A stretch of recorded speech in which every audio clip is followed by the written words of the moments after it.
Welcome students, मैं माया करड़िया फिर एक नए टॉपिक के साथ। आज मैं आपको बताने वाली हूँ एबीओ ब्लड सिस्टम पढ़ने के बाद इनका इनहेरिटेंस कैसे होता है मनुष्य के अंदर, कैसे माता पिता से संतति में ब्लड ग्रुप निर्धारित होते हैं। पिछले वीडियो में हमने पढ़ा था एबीओ ब्लड सिस्टम के बारे में कि किस तरह से एबी और ओ जो है ब्लड ग्रुप्स निर्धारित होते हैं, उनके लिए कौन सा जीन जिम्मेदार है, इसके बारे में मैं आज आपको बताने वाली हूँ। चैनल को सब्सक्राइब नहीं किया है तो सब्सक्राइब कर दे। और मैं अब आपको क्लियर कर रही हूँ कि किस तरह से इनके जो है ब्लड ग्रुप्स संतति में निर्धारित होते हैं। तो सबसे पहले हम बात करें कि एंटीजेंस क्या होते हैं। जो आप पिछले वीडियो में पढ़ चुके हो, एंटीजेंस वे रासायनिक पदार्थ होते हैं जो एंटीबॉडी निर्माण को प्रेरित करते हैं और जो है आरबीसी की सरफेस पर पाए जाते हैं और इन्हीं की वजह से ब्लड ग्रुप निर्धारित होते हैं। इनके लिए कौन सा जीन जिम्मेदार होता है ये आप इस वीडियो में देखेंगे। जो आई जीन जिम्मेदार होता है इसके लिए, इसके किस तरह के स्वरूप होते हैं ये आप ध्यान से देखिए कि मोस्टली नॉर्मली एक जीन की दो अल्टरनेटिव फॉर्म्स होती हैं, लेकिन जब more than 2 alleles of a single gene, यानी कि अगर एक जीन की 2 से ज्यादा फॉर्म्स हो तो वो होता है मल्टीपल एलिज्म। तो ब्लड ग्रुप का भी एग्जाम्पल इसी प्रकार का है कि इसमें मल्टीपल एलिज्म का एग्जाम्पल शो हो रहा है, यानी कि अलग अलग फॉर्म्स जो है इसमें दिखाई देगी और क्लियर भी होगा संभावित जो है संतानों में किस तरह से ये ब्लड ग्रुप निर्धारित होता है। वो आप इसमें देखिए कि आई जीन जिम्मेदार होता है इनहेरिटेंस के लिए और इस आई जीन की 3 मल्टीपल फॉर्म्स होती हैं। वो तीनों मल्टीपल फॉर्म्स है आई ए, आई बी और स्मॉल आई। ध्यान रखिएगा ये डोमिनेंट है, दोनों ए और बी जो है डोमिनेंट है और स्मॉल आई जो है ये रिसेसिव कैरेक्टर है। ये दोनों डोमिनेंट है। अब हम बात करें कि किस तरह से ये डोमिनेंट कैरेक्टर और रिसेसिव कैरेक्टर्स को साथ लिए जो है ब्लड ग्रुप एलील्स से जीनोटाइप किस तरह से बनते हैं। इसके लिए मैं आपको क्लियर कर रही हूं कि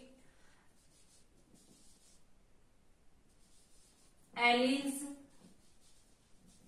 जीनोटाइप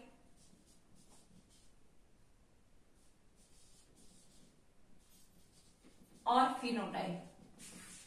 अब यदि आई ए पिता से और आई ए माता से जीन प्राप्त होता है तो इनके क्रॉस होने के बाद उनका जीनोटाइप किस तरह से बनेगा, आई ए। तो संभावित संतति में ब्लड ग्रुप होगा इससे ए। यदि आई बी और आई बी ब्लड ग्रुप है तो इनका जीनोटाइप बनेगा आई बी और इनका फिनोटाइप बनेगा बी ब्लड ग्रुप संभावित संतति में जाएगा।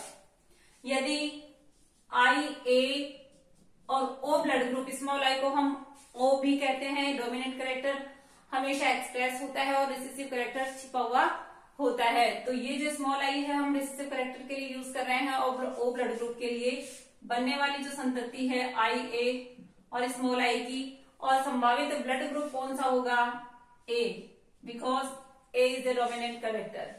अगर हम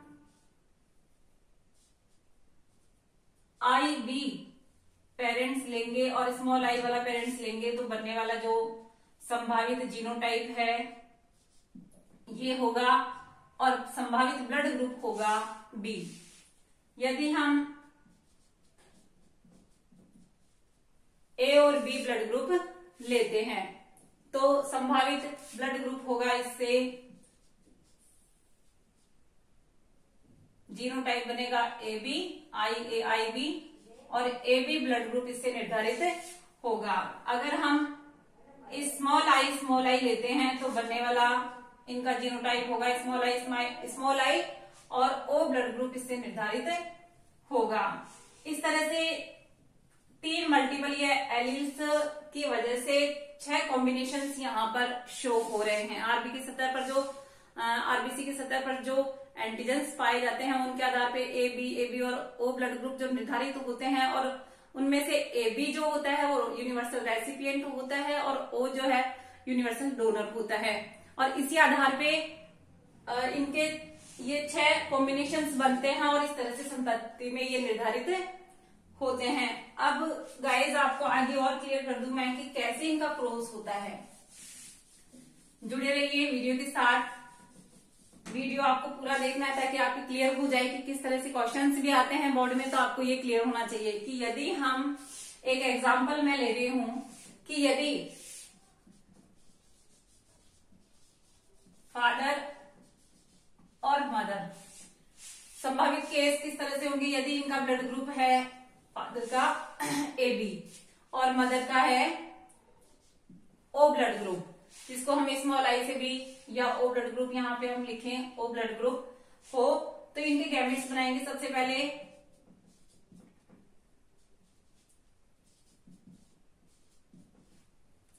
अब इनका हम क्रॉस करवाते हैं।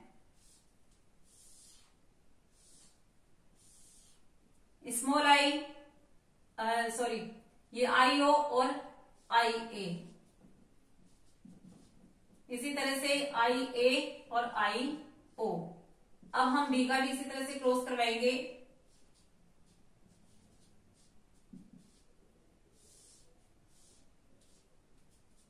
आई बी आई ओ, ध्यान दीजिए बी वाले ये दोनों और ए वाले ये आई ए आई ओ आई ए आई ओ आई B I O I B I ओ, ये 50-50% रेशियो इनके संतति में होंगे, यानी ए और बी ब्लड ग्रुप की 50-50% संतति में जाएंगे। इस तरह से हम ब्लड ग्रुप का निर्धारित जो है करते हैं। और अब इसी तरह से बहुत सारे एग्जाम्पल्स आपके सामने मैं क्लियर कर रही हूं कि यदि माता पिता से ब्लड ग्रुप जो जा रहा है वो संतति में संभावित कौन सा ब्लड ग्रुप हो सकता है, तो जैसे कि पिता में और माता में, पिता में यदि ब्लड ग्रुप ओ है और माता में भी ओ है, तो संभावित ब्लड ग्रुप कौन सा होगा? संभावित ब्लड ग्रुप गाइस ओ होगा। यदि पिता में ओ ब्लड ग्रुप है और माता में ए ब्लड ग्रुप है, तो संभावित ब्लड ग्रुप होगा या तो ओ या